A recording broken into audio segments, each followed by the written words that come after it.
Hi, I'm Dr. Romano, Professor of Organic Chemistry at Romano Scientific.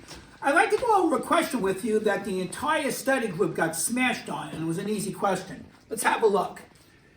If you look at this compound, and we would start here, of course, if you number it, right? It would be a 5-methoxy 2-pentanone. And you oxidize this. Well, obviously, you can't oxidize a ketone, and you can't oxidize an ether. So no reaction, right? That was easy. Let's look at this now. It looks almost the same thing, but this is, if you look closely, it's a diether, but because it's attached to the same carbon, it's an acetyl group, right? The chemistry of the acetyl group is a little bit different than the chemistry of an ether. And that's going to be shown in this example.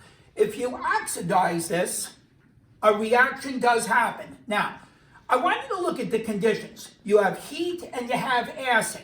What that's going to do, it's going to break the acetyl group. Now, where did the acetyl group come from? It came from 2 moles of alcohol and a what? And an aldehyde. So as you can see, the acid would first convert it into the aldehyde, right? And then the aldehyde, as you know, would easily oxidize into the carboxy acid, right? I thought that was a little tricky. So now you know. Keep an eye on the acetyl group. Just mentally work it backwards. You would get your 2 moles of methanol that came off, and you would oxidize this. And the question was, in an NMR or in a proton NMR, where would you get the most downfield signal? It would be to the hydrogen on the carboxy group up around what? 12 ppms.